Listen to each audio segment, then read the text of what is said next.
Hey, a brand new episode of the Happy Productive Podcast is about to begin. It's time to be inspired by simple and actionable solutions for you and your business. If you're an established entrepreneur or just laying down the first brick of your future empire, the mantra is the same. We will flip any failure into a positive and use it to our advantage. This show is all about turning coal into diamonds. With the right plan and mindset, anything is possible.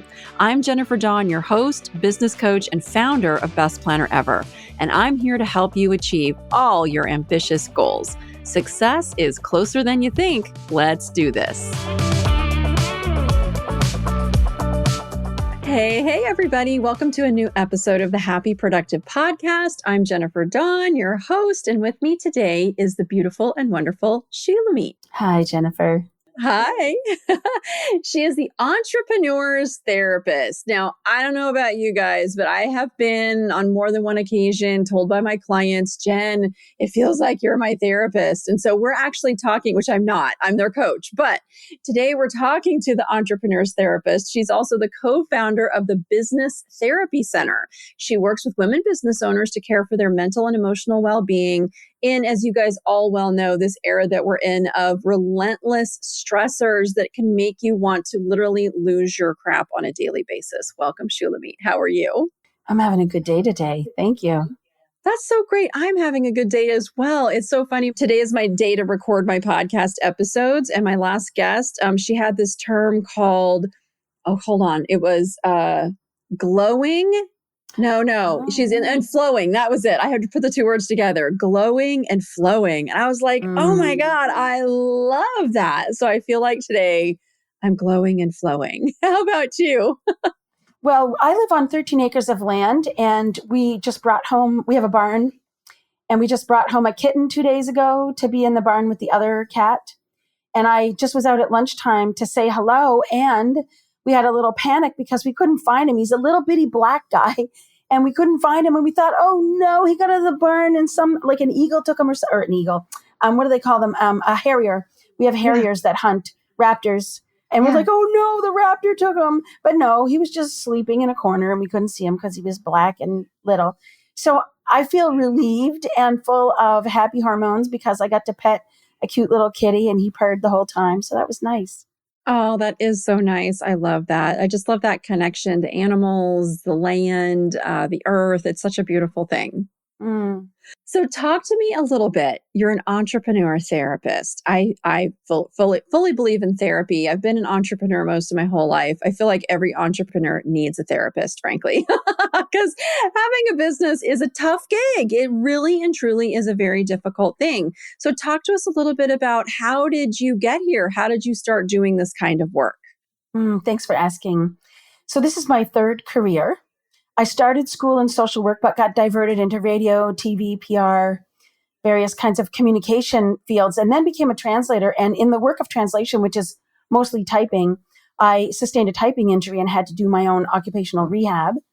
And it made sense to me because throughout my paid work, I had also always had small, part-time private practice supporting women in their personal growth and their mental wellness.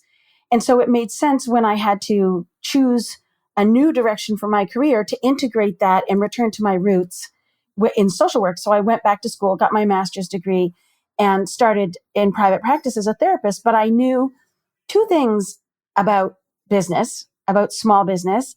One is that many of them fail within the first year, and if not the first, then the first 5. And I was an older woman starting this career that had to last me till the end of my days, more or less.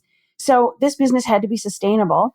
And I also knew that according to research done by 2 psychologists in the US who do research into financial well-being, they studied a number of professional groups. And of all the professional groups, the group that scored the lowest on the measures of financial well-being were, drumroll, therapists, mental health practitioners.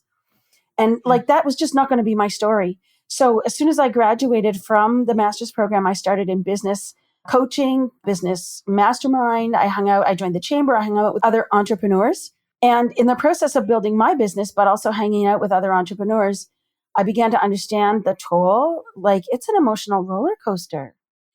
And there is so much emotional labor that occurs around serving clients, not only as a therapist, but even for other service-based business owners where stuff comes up around serving clients, around having contractors, a lot of emotional labor in that. And then just the volatility of the market, the ups and downs. And with the mental health mind and the entrepreneurial mind coming together, I was like, oh, we need someone, entrepreneurs as a group need therapists who understand entrepreneurship. And that's how the Entrepreneurs Therapist was born.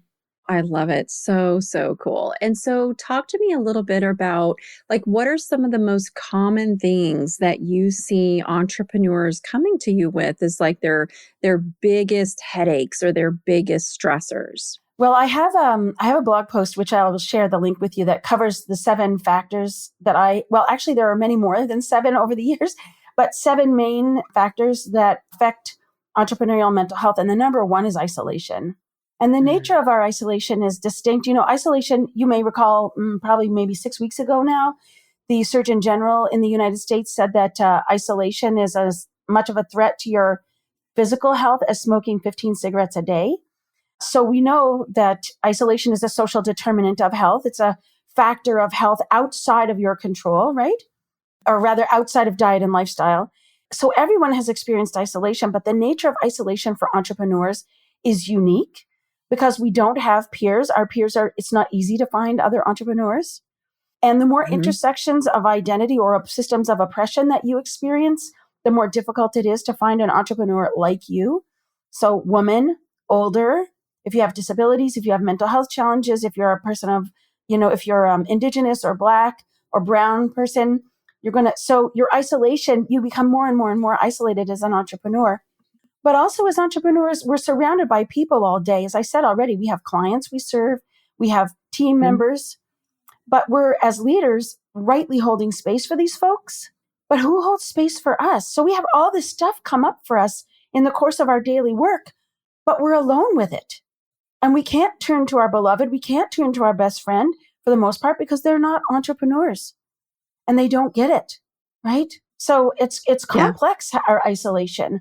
That would be the first place that I would start. Yeah, I agree completely. I have experienced this so many times, and I love how you so beautifully described it because we're not talking about isolation, meaning I don't interact with anybody all day. And in fact, we're often interacting with a lot of somebody's all day long. But you're right. At the end of the day, it's like if you don't have a partner or a best friend or a family member who is also an entrepreneur, they just don't get it. It is a very, very different thing. And often as entrepreneurs, I think sometimes because so many people look to us for answers on a daily basis, I think we almost start to get caught up a little bit in that, oh, I have to have all the answers. And if I don't have all the answers, it's almost like a sign of weakness. And so I think sometimes we're hesitant to really ask for help.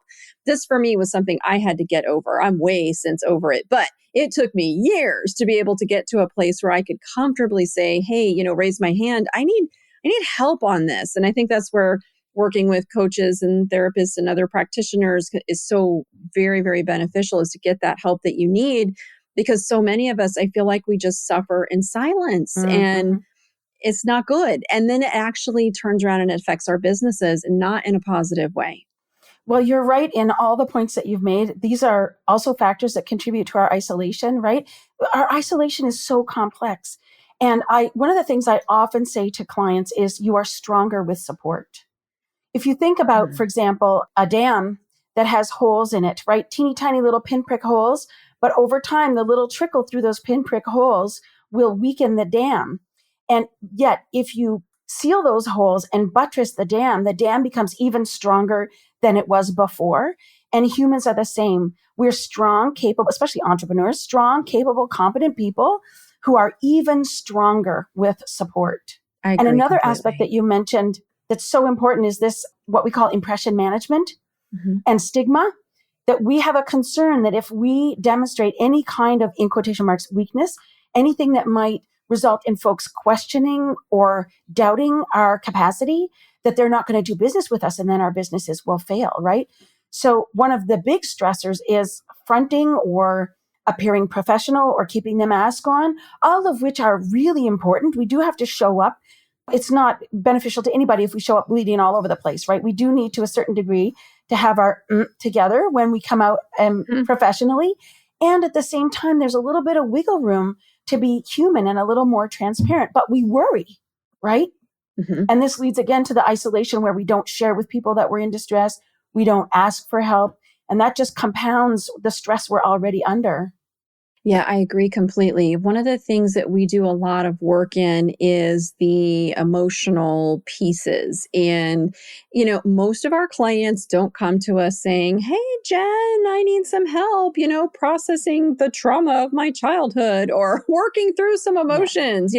They come with, "I need more time. I need to make more money. I need more clients," all those kind of practical, tactical things. But at the end of the day, like that emotional piece, whatever you want to call it, the heart space, we can call it mindset. Most entrepreneurs can get on board with mindset. Sometimes when you start Yeah. talking about emotions, they shut down and they're just like, I'm not going to go into all that stuff because, again, I think they feel like maybe it's a sign of weakness or maybe they don't know how to process. And so when you're working with business owners, to what extent do you see that emotional side contributing to a business owner's success or fail? I don't like to use the word failure, even though I think failure is so very important. It's not a bad thing, but It isn't a bad thing. Yes. like somebody who maybe is more stuck or versus unstuck, Mm. really moving along their path. Like what do you see for business owners like who've learned to process through their stuff or who have put up walls and don't touch it? Well, one of the ways that emotions will show up that we don't recognize as emotions and that perhaps is more familiar is how we talk to ourselves. And so we'll say, "Oh, you dummy," or "Oh, you don't know what you're doing. What kind of an entrepreneur do you think you are?" Or "What did you think you were doing going into business for yourself? What do you know?" Or, that kind of thing. And that kind of self talk, critical mostly, or denigrating, like put downs when we talk to ourselves, it's a signal that there's some distress at some level in our insides, but we're not feeling it necessarily as emotions. I put that in air quotes, but we hear those words, and those can be a signal, right? That there's just inner distress. And so that's where I will start with entrepreneurs when they report the thoughts that they have around the struggles that they're facing. I invite them to be curious, and I have a process that I support them in so that we don't go directly for the emotions, because as you say, a lot of people are like, whoa, like, no, emotions in business, there's no relationship, right? Of course, you and I know that's not the case at all. And we kind of like ease in, just kind of putting our toes in around the talk those thoughts might be coming from. That's one way of approaching it. And certainly I find that folks who are able to touch into what's underneath all that, which, it's not necessarily very scary or complex. It can be just simply frustration, right? When you can Yeah. touch in on the frustration and then spend a little time with the parts of you that are frustrated, they can reveal, there's knowledge in there for us to have as entrepreneurs that can give us important information about how the steps we need to take to move our businesses forward. The other side of it is somebody who's drowning completely in their emotions. And again, we need to attend to that first, because when you're drowning in emotions like this, it's difficult to take in new information. It's difficult to concentrate. It's difficult to synthesize information and make decisions.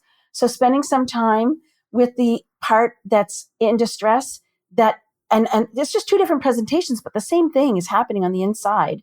And so spending a little bit of time with the part that's in distress then can clear the way for the person to access what's felt but not yet known, or what they already know but have forgotten because they were so activated emotionally.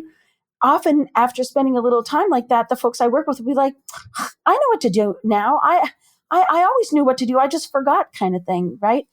And I find that making space for that side of things clears the way then for the fullness of our whole selves as the CEOs of our businesses to come forward, so that we can have an emotion and a rational. It's both, right? Running on only emotions or only rational side of things is a limited perspective, but bringing both in really gives us a holistic approach to our business that helps people move forward. Yeah, I think that so many are almost like afraid of emotions because we don't Mm, necessarily understand them. We're not always taught about them. I do see some of that changing. My youngest daughter in school, I now, she's come home. They've done several classes on her emotions and expressing her feelings. And we sure as hell did not have any of that stuff as a kid. It did not exist. So I love that that is changing. But I think in many ways, I often see business owners who I don't want to say that they're necessarily afraid of their emotions, but they're definitely not in touch with them. And they've almost like shut them down to the point where they're not feeling. And I mm, would say there are definitely years of my life where it wasn't that I couldn't feel happy or sad, but all that middle stuff, like, it was just things were a little bit more shut down. And that was just kind of my way of going. And now that I've mm, learned so much in this space. Like, I'm like, oh my gosh, I'm just feeling all these things. And sometimes when you're feeling the happy stuff, it's great. But when you're feeling the not so happy stuff, it's very easy to just close your heart and lock that stuff down. But the thing that I've now realized is that every emotion has a gift, even if it mhm, is we'll call it a negative emotion or one that makes us not feel all that great. The anger, the fear, the pain, the shame, the guilt, like those kinds of things. But every single one of those comes with a gift. And when you shut that emotion down because you don't want to deal with the uncomfortable part of it, I feel like you really, really miss the gift. Pain, right? Nobody wants to be in pain. But where does growth come from? I mean, really and truly, where does growth come from? It comes from pain. So as soon as you're just, avoiding, distracting, not wanting to deal with this stuff, you literally are walking away in my world, from my opinion, from like the beautiful lesson of growth or the growth that you need if you just go through it. I don't know. mhm. What's your thoughts? What are your thoughts on Oh, I think emotions? Yeah. I totally agree that there are nuggets in there, that there's gold. There's gold in them, our hills, right? There is wisdom that will unfold when we spend time with ourselves. And no wonder folks don't want to go there because we don't have the skill. And when we don't have the skill, it's overwhelming. One of the ways of thinking about trauma, for example, is being with too much, that's happening too fast, and you're alone with it. And this can be echoed in the experience, in an emotional experience where you're like overwhelmed, you don't know how to handle it, and there's nobody there with you, and you just, what other option is there but to shut down? And in entrepreneurship, the ups and downs are so intense and frequent that I can see why. I mean, I've done it. Like, as a temporary strategy to cope, you just put your head down and keep on going. And for many entrepreneurs, that becomes the default. I cannot, I'm going to put that in a box because I have to keep going. And for entrepreneurs who are trauma survivors, all the more so, and who have not had support for skill building around emotional self accompaniment, like, which was my story for 39 years of my life, right? Even though I'd been in therapy, I didn't have a trauma therapist. And it was only by a miracle, really a true blessing, that I was referred at the time of greatest crisis in my life to a therapist who happened to be a trauma therapist, that I was able to get the accompaniment and then develop the skills I needed to be able to accompany myself and find what was there for me. And I think for me, the first thing was just the habit of caring for myself. That was the real gold in all of that for me, was just the idea that I care for myself to care for myself, not to make everything go away and the negative go away and for things to be better, but simply the act of care toward myself. And when I did that, I was more resourced and then could handle the rest of life better. But then also, as you say, there was insight that came, clarity that came, action steps that came. But again, I see why folks don't go there, Yeah. because it can be a lot, right? Yeah, it can be a lot. And it can be scary to have to open up some of these places and go into some of these places. And we share a Mm, very similar story in that I came from abuse and trauma in my childhood. And I mm, didn't realize it, in the sense of like, yeah, I knew some bad stuff happened, but my whole thing was just like, it could have been worse. And I'm just going to move forward. And that was really what I did. I mean, for most of my life. mm, I mean, I wasn't an alcoholic. I wasn't a drug addict. Like, it wasn't all these things that you're like, ooh, they've got problems. I was a successful business owner, but at the same time, I also went through not one, but two divorces. And it was in that intimate space that I just could not seem to find like a partner and have a healthy relationship. And that's where a lot of that abuse occurred. But I just happened to go to a therapist who just happened to be a trauma therapist. And thank God, because she was so able to explain to me some of the things that were happening that I didn't know about. And yeah, that stuff was all manifesting in my business because my business became my safe space. And so when I didn't want to deal with all of the relationship stuff that was coming up and emotional stuff, I would just go to work and I would get things done. And that's a very socially acceptable thing. Like, oh, she's busy, she's getting things done, she's achieving. But I was also working myself into the ground. I have always loved myself, but I've been terrible at self-care. Like, I like who I am, but taking care of me was like, oh, no, I'll just take care of everybody else first. But, that's what I was raised to do, was to take care of everybody else first. So I think sometimes that, what is it they say, when the student is ready, the teacher appears. Like, these people come into our lives, thankfully, that can help us with this stuff. And so I really believe that the work that you're doing, like, it's so critical and so important when you can get in there and do some of that deep work. And if you're listening to this right now and you're like, oh, I know I need to do some of this, but I'm like, that kind of scares me. That's okay. It's okay. I think, again, fear is a gift. Fear says, anytime I feel fear, it tells me, pay attention. That's what fear says to me, pay attention. Yes. And I love the gift that fear brings to pay attention. I'm learning how to ride a motorcycle right now with my husband. Let me tell you, there are moments of pure fear and terror. I'm like, oh my God, if I shift wrong, I'm going to get run over for real.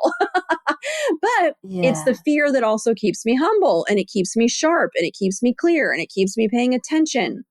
And it's not much different in our businesses either. When we're feeling that fear, it's like, hey, just like, pay attention. Or maybe it says, this is someplace that you need to go. If you're feeling that fear, that's like your body. I feel like our emotions are such gifts. It's like, it's our body and that emotional system's job to serve us. And it will, if we learn how to pay attention to it. Yes. And so what our habit is to say when we're feeling anxious, when we're feeling worried, when we're afraid, we shut ourselves down. We'll say things to ourselves like, what's the matter with you? You don't need to be afraid, or stop worrying. Oh, don't be so anxious. How like you relate to your insides with frustration and annoyance. But there's another way, we can be curious, and we can say, oh, like, I'm noticing that part of me is afraid, and I'm going to say hello to that part and let it know that I'm curious about what it might have to reveal to me. And then we can spend a little time with it, and we can say like, oh, maybe you might like to the part that's afraid, maybe you might like to let me know what it is that's on your mind right now. And that unfolding process really gives the riches. And, we need our nervous systems to be activated in order to respond, right? Whether it's a threat or whether it's just mobilization to get our work done during the day and meet the goals that we've set for ourselves. We need this activation. It's not a bad thing. It becomes difficult when we haven't got a good way of relating to it. Yeah. And the interesting thing to me about trauma is that it doesn't have to be something really terrible. My father was sexually abusive. Okay. You could have had a wonderful father, and you could still have gotten some trauma in there, because as human beings, every single one of us, we're modeling for those first, 7-8 years of life. That's just how humans learn how to be humans. We're modeling, we're open books, we don't have boundaries, everything gets in. If you've ever seen a 2-year-old throw a feeling everything. And so stuff can get in, even if you had amazing parents and a wonderful childhood. So, if you're listening and you're just like, oh, I have these feelings, but I had a great childhood, like, I shouldn't be feeling that way. Like, stuff can get in. Parents are also human. They're not perfect. Like, the best parent still could possibly have said something or done something very innocently that was interpreted in a way as a child where we got some junk in there that just needs to be rectified. So I guess if you're listening, don't be afraid to go in and get to know yourself and to do some of this deeper work with somebody like Shulamit, because it's really, really powerful. I'd love I'd love to hear like your clients, like when you work with with clients or I don't know if it's patients or clients, when you work with people, like what are some of the results, the outcomes that you see when they do get in and they start to do some of this deeper work? So I'm actually not going to answer that question yet. I'm going to come back to what you said because I think there's some important stuff in there to pick up on. Mhm. My colleague, Nicole Lewis-Keeber, with whom I co-founded the Business Therapy Center, she says big T trauma explodes and small t trauma erodes. And this is kind of a layperson way of relating to the varieties of traumatic experience that we can have. The big T trauma is what we all think of as car accident, tsunami, earthquake, those kinds of things, like the one-time a mugging, the one-time bad experience. And yet, as you say, sensitive children have sensitive nervous systems when we're developing. And small erosive events that occur over and over again in the lives of children can also result in a traumatized nervous system. So bullying at school is one example where a person might think, I had a fine childhood, because you think about your home experience. And even your parents may have done their best to help you manage the bullying at school, but regardless, it can still be traumatizing to your nervous system. And this is another aspect that's important for folks to recognize, is that it's not the event itself, it's whether or not you had company, one, like what kind of support you had to recover after the thing or things occurred, but also that it's your idiosyncratic self. How something can land in one person one way and another person another way. So two people can live through the same, for example, bullying at school. One kid can be bullied and do fine and not be affected by it, except marginally, let's say in the moment it's distressing. And another kid can be completely, let's say, find it blocks them in many, many dimensions of their living, right? So those are two things, the big and small T, to recognize, and also to recognize that the same event can impact people differently. So when you yourself are thinking for yourself, I don't know, do I qualify? Do I fit? So-and-so had this and they were fine. What's my problem? It's very unique to each person, and we all deserve care for what has happened to us, so that we can, and the purpose of the care, to talk about results, is to give us a way forward, to make, like, so that there's less friction, that we can self-connect more easily, that when something comes up in your business, and instead of being immediately frustrated and angry, you can pause and say, hey, wait a minute, I know something's happening. Check in with yourself, be with what's happening. And sometimes that's enough to be able to resume your focus and carry on with your day. And that's no small thing when you're running a business, because the number of times that our attention gets hijacked in the course of a day, to be able to manage one of the things that's going to divert our attention, which is the emotional impact of something, right? To be able to have resources to manage that so that we can go back then to whatever the task is at hand. That's a really big deal. But also when you're doing like weekly, monthly, and yearly reviews, and you're looking at your business and you find that can be triggering for, or I should say, I don't like to use that word because it's, I want to reserve it for a particular situation in which people's trauma experiences are activated by what they've been through. Let's say that you're having an emotionally intense reaction to, let's say, your weekly or the data in your business. I remember I did a launch early this year, and I was just, it didn't go the way I wanted it to go. And I was crushed, like crushed. My heart was in my stomach. I really did cry about it. But the capacity, that lasted about 24 hours, where other times it would have lasted much longer time. And I would have been mired in the emotion and unable to take a step forward, unable to understand what there was to learn. And this is the kind of situation, I don't tell client stories because I keep confidentiality. Mm-hmm. But my story is an example of the kinds of things that have happened with clients, where instead of staying stuck in the emotions around a particular watershed event, that they, of course, have their emotional experience because that's very important, but then are able the next day to mine the failure for gold, to mine the situation for gold, because the emotional life has been cared for. And then you can identify like, oh yeah, so I've learned this, this, and this, and I know my next launch is going to be different because of it. Yeah. Those are just some examples. Yeah, and you couldn't have gone to a class and learned the way that you learned from going through a failed launch. Like, I Right? mean, I love it, right? Like you're not going to be able to go through a better learning experience than that. And you'll take that and you'll take it and you'll go out and you do it. You'll have a wildly successful launch because of what you learned from that one, which I think is so important. But when we are so busy like shutting down those emotions, like we can't mine the gold, because I feel like when you repress it all, you repress all of it. You repress the bad and the good, and now you can't really get anything from it.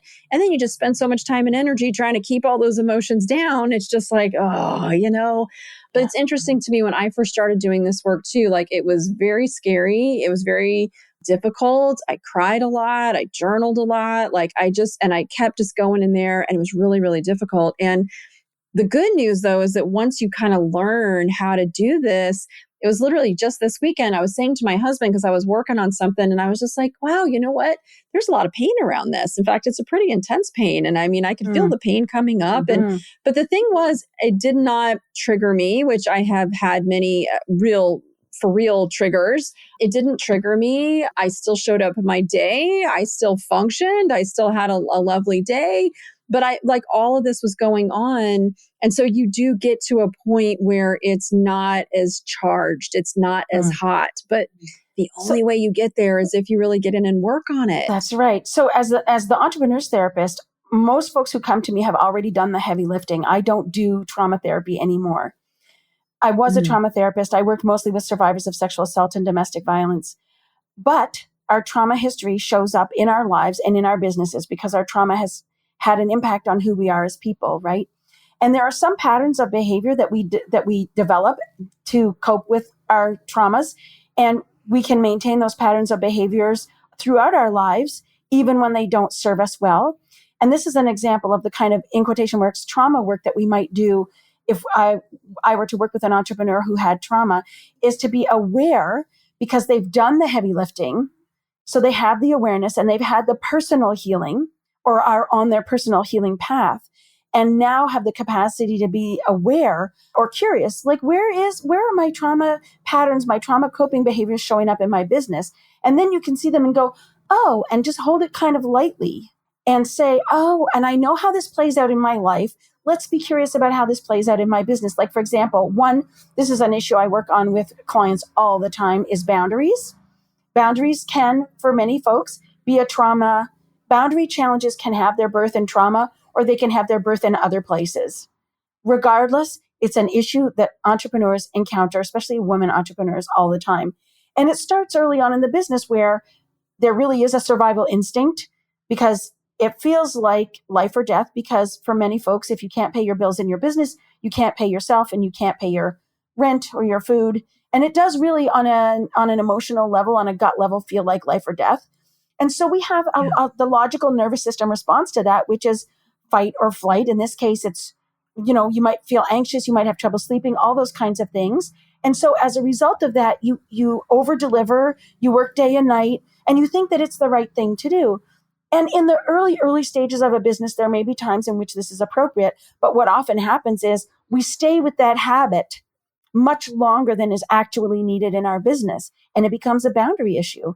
And so we can be curious. Oh, I know boundaries were a thing for me, and I'm feeling like I'm overextended in my business. And I wonder, let's be curious, right? And we can look at where our boundaries. So simple boundaries, for example, something I see many solopreneurs have is one Mm. phone number for business and personal.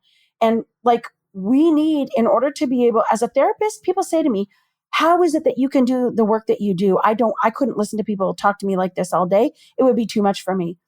And I say to them, well, of course it's too much for you. You have no container for it.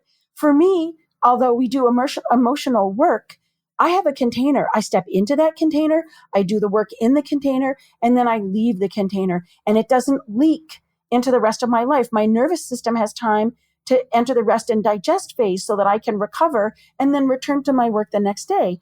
When you have phone calls coming in at all hours of the day and night that are business related, even if you don't answer them, you see them on your phone. That takes the work out of the container and activates your nervous system when it's supposed to be in a rest and digest phase. And so one of the first things I've had to say to so many of my clients that I've recommended very strongly is get a separate phone.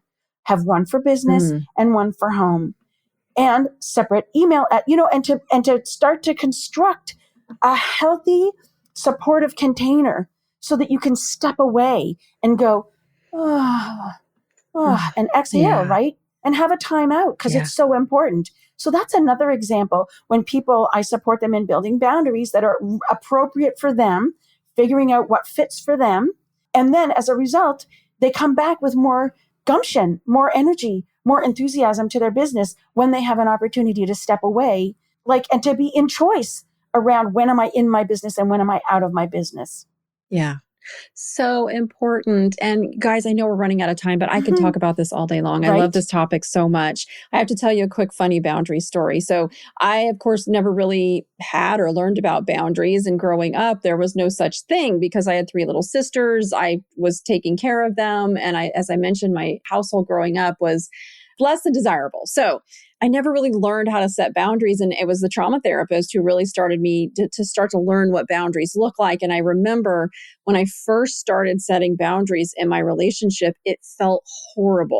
I know somebody out there is going to hear this and go, oh, I don't want to listen to this boundaries conversation because I tried to set a boundary and it felt horrible. Yeah, it feels horrible in the beginning when you have to set a boundary and you're not used to it and it just feels horrible. But then you set the boundary and you get a different result and it feels better. And you're like, oh, wait a second. I could set another boundary and another boundary. And literally boundaries become one of your very, very best friends. Me and my husband, we've been going through this lovely training where we've been learning more and more about boundaries. And it was so funny because in the training, you have to do this exercise where you have to look at boundaries that you have crossed with another person and your boundaries that are being crossed. And one of the things on the boundary sheet was sharing food. If somebody just takes food off your plate, that's actually, I did not know this, a boundary violation. So I've been with my husband for 11 or 12 years now. And when we very, very first met, he was always like, oh, let's share your French fries. And I was like, okay. I never wanted to share my French fries ever. It took me 10 years to literally say to my husband, I love you, but I'm so sorry. I don't want to share my French fries with you. And then he's like, this whole time I thought you are okay sharing your French fries. I'm like, nope, I'm not. And now when we go out and we order food and it's like, if somebody's getting French fries, now my husband's like, oh, I know you don't want to share yours. And I'm like, I'm okay sharing with permission, but I don't want to just be assumed that I'm going to share my food. It's just this little thing, but neither of us knew. And I think that when you do the development on yourself and you do the work and you learn these things, and now we get a big kick out of it and it's really funny, but it actually works for both of us because he doesn't want to do something that's going to violate my boundaries. I don't want my boundaries violated. And we want to laugh and have fun with the whole thing. But we couldn't do that until we actually both started learning more about this stuff. And be curious about it, guys. Dive in there, find out about it. And you never know. Maybe if you don't want to share your French fries, you won't have to if you set a boundary around it. And I'm much happier now. This is such an important example of how we're stronger with support. Because without the support, you would never have undertaken this investigation and done this work and found this out about yourself and your relationship. And we have relationships with our businesses just like we have relationships with our beloveds. And we have intimacy with our business just like we have intimacy with our beloveds. And intimacy is built through communication and trust, right? We work at it over time. And just like communication leads to trust and understanding with your beloved, it also communication with yourself, understanding of yourself, and communication in quotation marks with your business and understanding of what serves it and what serves you and where is the common comfortable space for you and your business together. That then puts you in a very powerful position. It does. It's such a powerful position. I can't even explain how powerful it is, but in the beginning, it's not going to feel good. And that's okay. It's okay. Keep going. Keep doing the work. I promise that it will get better with practice and repetition. And once you start to see, I set the boundary and things got better. I set the boundary and things got better. Things got better. So just don't quit. If you try it and it feels horrible at first. And if you try it and it feels horrible, get support. It doesn't have to be professional support. It can be support from someone who's good at boundaries and who understands how difficult it is. Because when you set a boundary, there's going to be blowback. People are not going to like it. That doesn't mean the boundary is bad. That just means they don't like it. And to withstand the push, it's great to have somebody by your side so that you can be with your discomfort and still stay solid in a boundary that works for you and doesn't cause harm to the other person, that's kind and respectful to both folks. It's hard, and with support, you can do it, and it's worth it.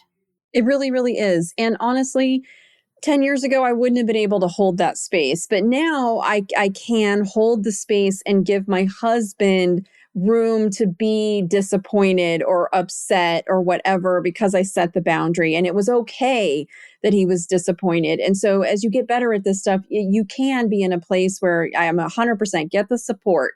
So that way you can set the boundary in a loving way, but also be willing to hold that space with the other person who might be disappointed and allow them to be disappointed and work through it together. And when you do that, the relationship gets better and deeper and stronger. And it just becomes this beautiful thing. It does. Yeah. Nice. Love it. Wonderful, wonderful. Shulamit, please tell everybody where they can find you if they want to learn more about the amazing work that you do. Thanks for asking, Jennifer. What I would love is for folks to sign up for my newsletter.